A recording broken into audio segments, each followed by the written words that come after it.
After putting 15,000 miles on my Tesla Model Y, I wanted to go over 7 reasons why you should not buy a Tesla, and I'm starting right now.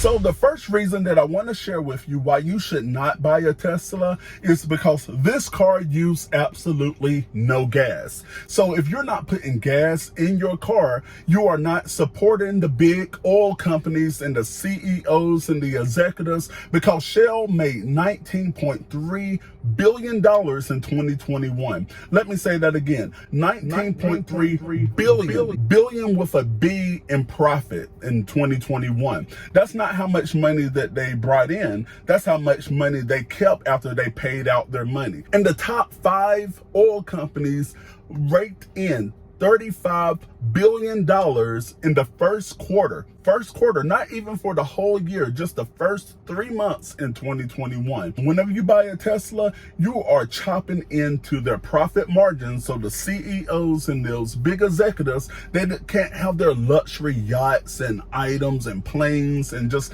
live in lavish lifestyles, because honestly, that's what you're really supporting whenever you are putting the oil and the gas in your car. So if you want to continue to subsidize their lifestyles, don't get a Tesla.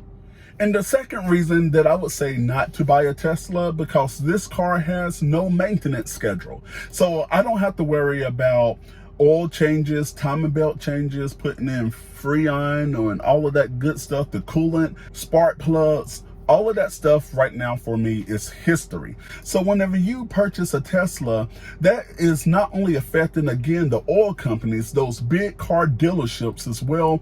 Now you're eating into their profits as well, because the National Automotive Dealers Association, they reported that 49.6% of their profits come from the service department.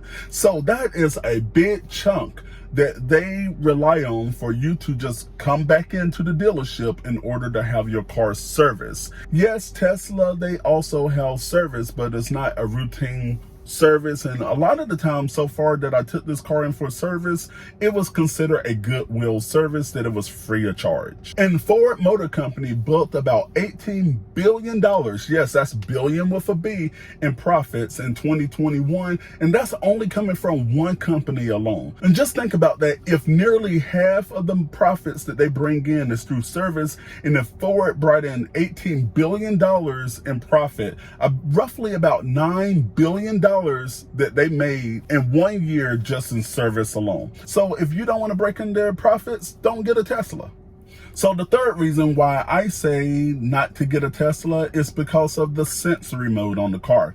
Your car is like its own surveillance system. If something would happen to the car, you have it recorded, so you can take it to the police and you can say, this is exactly what happened with my car. And why is this a problem?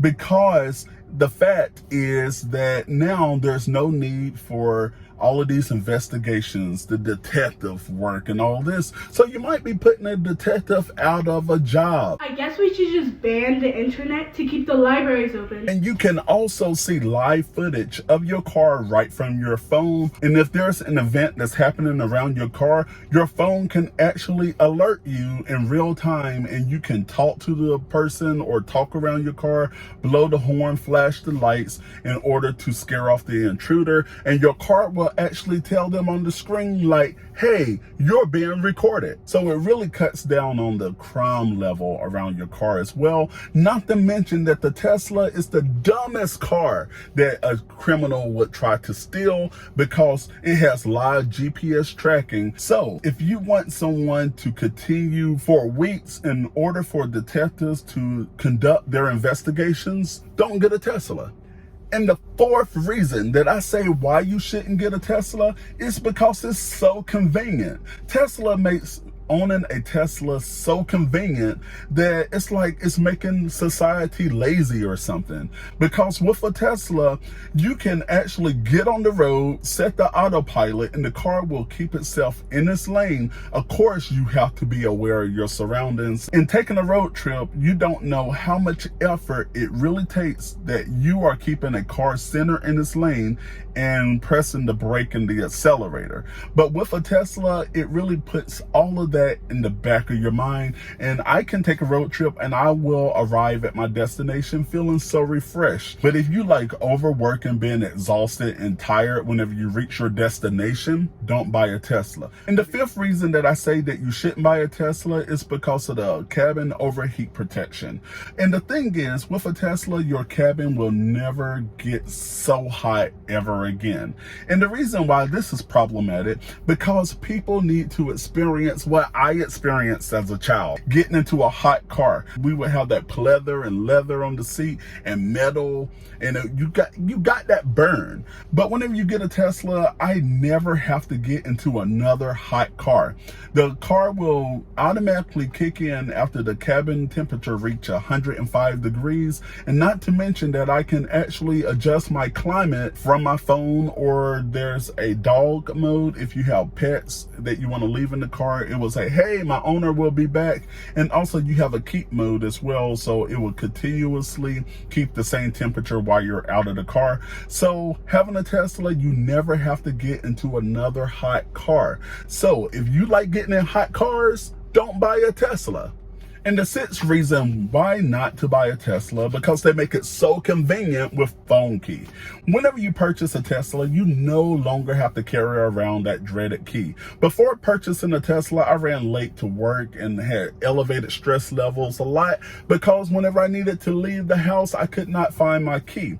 However, with phone key, is Tesla's way to get in your car, because now your phone is your key. It connects to your car via Bluetooth. So if you like looking for your keys and having elevated stress levels, don't get a Tesla. And the seventh reason that I want to share with you today of why not to buy a Tesla, because buying this car is so easy.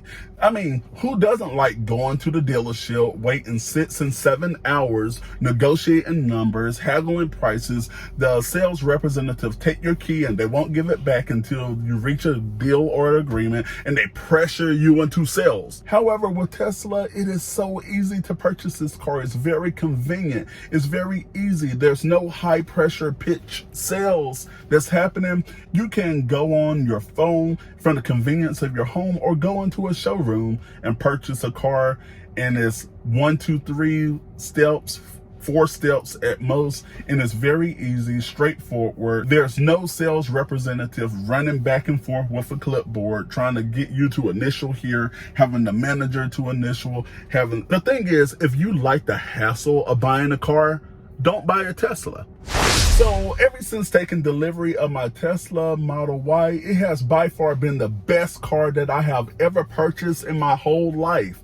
And I made this video today just to show you that owning a Tesla isn't really that bad. But if you feel that you do want to support those big corporations and waste time and haggle and keep going into the dealership every 2 to 3 months to service your car, don't buy a Tesla, because this car is not for you. Check out more videos about your money and your Tesla right over there. Subscribe by clicking the icon right here, and that way you don't miss another video, and I will see you in the next video.